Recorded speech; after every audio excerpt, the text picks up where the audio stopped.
எல்லோருக்கும் வணக்கம். ஆஃப்டர் ஒரு 6 வீக்ஸ்க்கு அப்புறம் இந்தியன் ஸ்டாக் மார்க்கெட் ஸ்ட்ராங்காக ரீபவுண்ட் ஆனது இன்றைக்கி தான். மார்னிங் ஓப்பன் ஆகும்போதே கிட்டத்தட்ட 350 பாயிண்ட் கேப் அப்பில் தான் ஓப்பன் ஆச்சு நிஃப்டி. இதுக்கு முக்கியமான காரணம் என்ன ரீசன் அப்படிங்கிறது ஸ்டெப் பை ஸ்டெப்பாக பார்க்கலாம். மார்க்கெட் ரைஸ் ஆகிறதுக்கு முக்கியமான காரணம் ஜிஎஸ்டி ரீஃபார்ம் தான். ஏன்னா குளோபல் மார்க்கெட்டை பொறுத்தளவுக்கு யூஎஸ் ரஷ்யா பேச்சுவார்த்தை தான் உலகமே உற்று நோக்கி இருந்தது. பட் இந்த பேச்சுவார்த்தை ஒரு மியூட்டில் முடிஞ்சிருக்குன்னே சொல்லலாம். பாசிட்டிவ் இல்லை, நெகட்டிவ் இல்லை, அடுத்த கட்ட பேச்சுவார்த்தையில் தான் அதுக்கான முடிவு என்ன அப்படிங்கிறது தெரியும். இப்போதைக்கு ஒரு மியூட்டில் தான் இருக்குது. இந்தியன் மார்க்கெட்டை பொறுத்தளவுக்கு ரைஸ் ஆனதுக்கு முக்கியமான ரீசன் ஜிஎஸ்டி ரீஃபார்ம் தான். இதை நம்ம செக்டார்லேயே பார்த்துருக்கலாம். பிகாஸ் ஜிஎஸ்டியில் 28% இருக்கக்கூடிய அந்த ஜிஎஸ்டியை 18% குறைக்கிறாங்க ஆட்டோ செக்டாருக்கு. அதே போல் 12% இருந்ததை 5% கன்வெர்ட் பண்ணுறாங்க. இது பெரும்பாலும் எஃப்எம்சிஜிக்கு பாசிட்டிவாக இருக்கும்.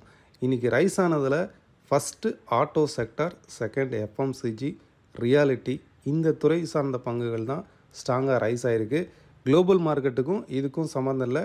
அதை ரிலேட்டடாக நீங்கள் ஐடி செக்டார், ஃபார்மா செக்டாரை பார்த்தீங்கன்னா அந்த அளவுக்கு ரீகெயின்ட் ஆகலை. ஐடி செக்டார் இன்ஃபேக்ட் ரெட்டில் தான் முடிஞ்சிருக்கு, நெகட்டிவில் தான் முடிஞ்சிருக்கு. ஓகே, ஸோ பாசிட்டிவாக இந்த ரைஸுக்கு முக்கியமான காரணம் ஜிஎஸ்டி ரீஃபார்ம் தான். செகண்ட், இந்த ஜிஎஸ்டி ரீஃபார்ம்னால் மார்க்கெட்டை அனலைஸ் பண்ணக்கூடிய, குளோபல் மார்க்கெட்டை அனலைஸ் பண்ணக்கூடிய சில நிறுவனங்கள் ப்ரோக்கரேஜ் நிறுவனங்கள், இன்ஸ்டிடியூஷன் இந்தியாவை அப்கிரேட் பண்ணியிருக்காங்க எக்கனாமிக்கலாக. ஸோ இது ஒரு பாசிட்டிவான ஒரு விஷயந்தான். தேர்டு வேர்ல்டு லார்ஜஸ்ட் எக்கனாமியான யூஎஸில் இப்போ ரீசெண்டாக வெளிவந்த குவார்ட்டர்லி ரிசல்ட்ஸ் எல்லா கம்பெனிஸுமே 81% கம்பெனிஸ் பெட்டர் தென் எக்ஸ்பெக்டடாக கொடுத்துருக்காங்க அவங்களுடைய ஏர்னிங்ஸை. ஸோ பிளாக் ராக்ங்கிற ஒரு இன்வெஸ்ட்மெண்ட் கம்பெனியினுடைய சிஐஓன்னு சொல்லுவோம், சீஃப் இன்வெஸ்டிங் ஆஃபீஸர். ஸோ இவங்க என்ன சொல்கிறாங்கன்னா, இது ஒரு பெஸ்ட் என்விரான்மெண்ட் ஃபார் இன்வெஸ்ட்மெண்ட், அடுத்த ஒரு ட்ரெண்டுக்கு பெஸ்ட் என்விரான்மெண்ட்டாக இருக்கும் அப்படிங்கிறத சொல்கிறாங்க. இதுவும் குளோபல் மார்க்கெட்டை பொறுத்தளவுக்கு ஒரு பாசிட்டிவான ஒரு ஸ்கினாரியோ தான். நிஃப்டியை டெக்னிக்கலாக பார்க்கும்போது இந்த ப்ரீவியஸ் ஹைல இருந்து சைடுவேஸ் டவுன் ட்ரெண்டாக தான் ஃபால் ஆயிருக்கு. இதனுடைய ரெசிஸ்டன்ஸ் பாருங்கள், இன்னைக்கு மார்க்கெட் 350 பாயிண்ட் கேப் அப் ஆனாலும் கரெக்டாக இந்த ரெசிஸ்டன்ஸ் பாயிண்ட்டை டச் பண்ணிவிட்டு மார்க்கெட் கீழே ஃபால் ஆயிருக்கு. இந்த பாயிண்ட்டை டச் பண்ணும்போதே நம்ம பப்ளிக் டெலிகிராம் சேனலில் ஒரு இன்டிமேஷன் போஸ்ட் பண்ணியிருந்தேன். இந்த screenshot market positional traders resistance பாயிண்டில் நிற்கிது அப்படிங்கிறத இண்டிகேட் பண்ணியிருந்தேன். அது மட்டும் இல்லை, இதுக்கு முன்னாடியே லெவல்ஸ்லேயே நம்ம கிளியராக ப்ரெடிக்ட் பண்ணியிருந்தோம். இன்னைக்கு இன்ட்ராடே லெவல்ஸு 25,000ங்கிறது ரெசிஸ்டன்ஸாக இருக்கும். கீழே ஃபால் ஆகும்போது 24,850ங்கிறது சப்போர்ட்டாக இருக்கும் அப்படிங்கிறத முன்கூட்டியே ப்ரெடிக்ட் பண்ணியாச்சு. ஏன்னா அந்த இடத்துல ஓஏ சேஞ்ச் ஆகுது, வால்யூம் இன்க்ரீஸ் ஆகுது, இதெல்லாம் எதுவுமே தெரியாது. கரெக்டாக ஆஸ் பர் அந்த ப்ரெடிக்ஷன் படி மார்க்கெட் கீழே ஃபால் ஆன மார்க்கெட்டு 150 பாயிண்ட் ஃபால் ஆச்சு. 25,000லேருந்து 150 பாயிண்ட் ஃபால் ஆச்சு. ஃபால் ஆகிட்டு பாருங்கள், இங்கேருந்து ஃபால் ஆன மார்க்கெட் 150 பாயிண்ட் ஃபால் ஆன மார்க்கெட்டு 24,852லேருந்து கரெக்டாக திரும்புதான். அப்போ இந்த இடத்துல முன்கூட்டியே நம்ம இங்கே ஓஏ சேஞ்ச் ஆகுதா இல்லை வால்யூம் சேஞ்ச் ஆகுதா இதெல்லாம் நமக்கு தெரியாது. கரெக்டாக டெக்னிக்கல் ஒர்க் ஆகுதா. இன்ட்ராடேயை பொறுத்தளவுக்கு நமக்கு ஸ்டாக் நியூஸோ இல்லை குளோபல் மார்க்கெட் நியூஸோ இல்லை ஃபண்டமெண்டலோ தேவையில்லை. இன்ட்ராடே பொறுத்தளவுக்கு டெக்னிக்கல் தான். லெவல்ஸு, ட்ரெண்டு, டெக்னிக்கல், எந்த பாயிண்ட்லேருந்து எவ்வளோ தூரம் பவுன்ஸ் ஆகும், எவ்வளோ தூரம் போகும், இதுதான் நமக்கு தேவை. ஸோ கரெக்டாக இங்கேருந்து 100 பாயிண்ட் திரும்பியும் பவுன்ஸ் ஆயிடுச்சு. 24,850ங்கிறது ஒரு குரூஷியல் சப்போர்ட்டாக இருக்கும். அதே போல் அப்சைட் ரெசிஸ்டன்ஸ், இந்த ட்ரெண்டுடைய ரெசிஸ்டன்ஸ் 25,000ங்கிறது குரூஷியல் ரெசிஸ்டன்ஸ். ஃபர்ஸ்ட் சப்போர்ட்டுங்கிறது 24,850. செகண்ட் சப்போர்ட்டு இங்கேருந்து வருது பாருங்கள், இந்த ட்ரெண்டு, அதாவது ப்ரீவியஸாக இருக்கு இல்லையா, இந்த ட்ரெண்டு 24,680, 675ங்கிறது செகண்ட் சப்போர்ட்டாக இருக்கும். ஸோ மோஸ்ட் ப்ராபப்ளி நிஃப்டி இந்த செகண்ட் சப்போர்ட்லேருந்து தான் பவுன்ஸ் ஆகிறதுக்கு பாசிபிலிட்டிஸ் இருக்குது. ஓவரால் நிஃப்டி ட்ரெண்டு சேஞ்ச் ஆயிடுச்சு, ஒரு பாசிட்டிவான செக்டாருக்கு, பாசிட்டிவான ட்ரெண்டுக்கு சேஞ்ச் ஆயிருக்கு அப்படிங்கிறத நம்ம இங்கே 25,000க்கு மேலே அட்லீஸ்ட் ஒரு டே கேண்டில் பிரேக் அவுட் ஆனால் தான் ஃபர்தராக ட்ரெண்ட் வந்து அப் ட்ரெண்டாக மாறும். இப்போதைக்கு இந்த டபுள் பாட்டம் ஜோன் இருக்கு இல்லையா, இதை பேஸ் பண்ணி தான் மார்க்கெட் வந்து ஒரு அப்சைடு மொமெண்டம் வந்து கொடுத்துருக்கு. Initial support 24,850, second support 24,750. இப்போ பேங்க் நிஃப்டி வந்து பார்ப்போம். பேங்க் நிஃப்டியை பொறுத்தளவுக்கும் ஒரு பாட்டம் எடுத்து மார்க்கெட் வந்து ரிவர்சல் ஆகுது. டபுள் பாட்டம் இந்த ஜோனில்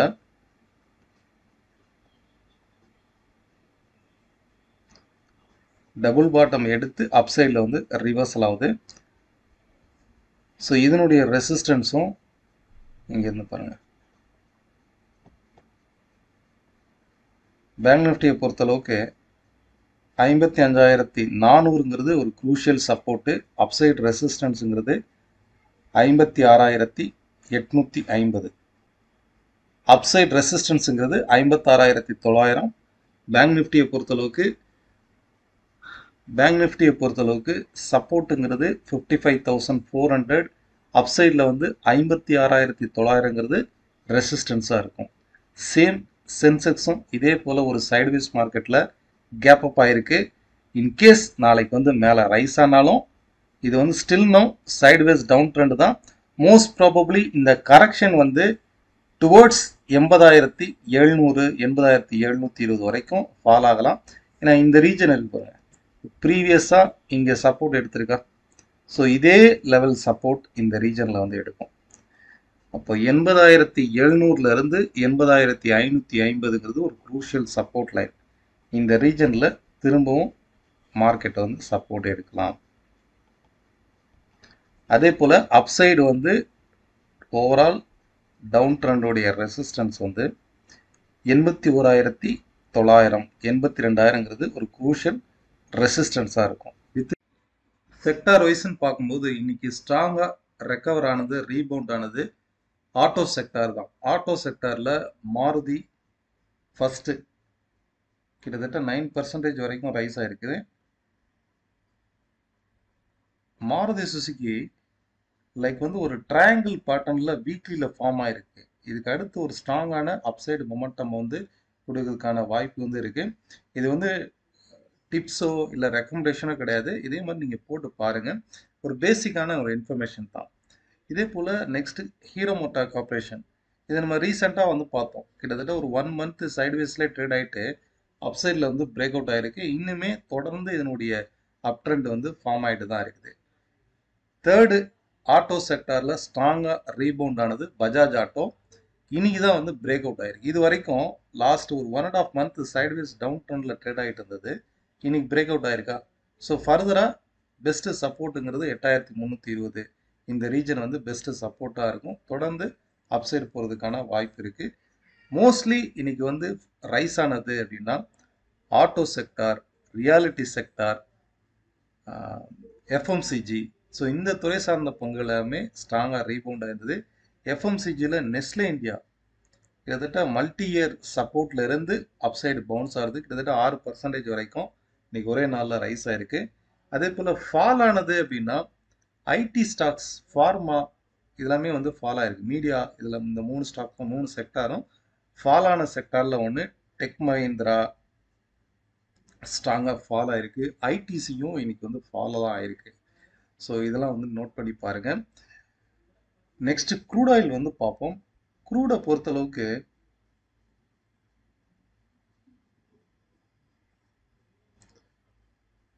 இது வரைக்கும் இருந்த இந்த சைட்வேஸ் மார்க்கெட்டு டவுன் சைடில் பிரேக் அவுட் ஆகிட்டு ஸ்டில் நோ, அதாவது 5,660 இந்த லெவலுக்கு பிலோவில் ட்ரேட் ஆகிற வரைக்கும் இது வந்து ஒரு சைட்வேஸ் மார்க்கெட்டாக தான் இருக்கும். இந்த இடத்துல வந்து ஒரு ரீபவுண்ட் ஆகிற மாதிரி மார்க்கெட் வந்தால் கூட இது இந்த 4th கேண்டில் வந்து அப்சைடு பிரேக் அவுட் ஆகணும். பிரேக் அவுட் ஆனால் தான் இந்த ரிவர்சலே கன்ஃபார்ம் ஆகும். பிரேக் அவுட் ஆகாமல் கேப் டவுன் ஆகி இந்த 4th கேண்டிலுடைய லோ பிரேக் ஆயிடுச்சு அப்படின்னாலே மார்க்கெட் அகைன் நல்ல டவுன் ட்ரெண்டுக்கு போகுதுன்னு அர்த்தம். ஸோ இந்த செல்லிங் ப்ரெஷர் இன்னுமே ஃபர்தராக ஃபால் ஆகிறதுக்கு பாசிபிலிட்டிஸ் இருக்குது. 5,350 340 வரைக்கும் இந்த ஃபால் தொடர்ந்து ஃபால் ஆகிறதுக்கு தான் பாசிபிலிட்டிஸ் இருக்குது. 5,340ங்கிறது நெக்ஸ்ட் சப்போர்ட்டாக இருக்கும். அப்சைடில் 5660 வரைக்குமே சைட்வேஸ் டவுன் ட்ரெண்ட் தான். ஓகே, ஸோ இதே போல் கோல்டு பார்த்தீங்கன்னாலும் கண்டினியூஸான ஒரு சைட்வேஸ் அப் ட்ரெண்டில் தான் ட்ரேட் ஆகிட்டு இருக்கு. 99,200ங்கிறது ஒரு க்ரூஷியல் சப்போர்ட்டாக இருக்கும். இந்த லைனில் பாருங்கள், கிட்டத்தட்ட ஒரு 4 to 5 டைம்ஸ் இந்த சப்போர்ட் எடுத்து ரைஸ் ஆகுதான். ஸோ நெக்ஸ்ட் சப்போர்ட் வந்து என்ன, நம்மளுக்கு 99,200, 99,150ங்கிறது ஒரு க்ரூஷியல் சப்போர்ட்டாக இருக்கும். ஓகே ஃபைன், இதை நோட் பண்ணி பாருங்க. ஓவரால் ட்ரெண்ட் அப்டேட் வந்து உங்களுக்கு புரிஞ்சிருக்கும்னு நினைக்கிறேன். உங்களுடைய கருத்துக்கள் கீழே உள்ள கமெண்ட் பாக்ஸில் தெரிவிங்க.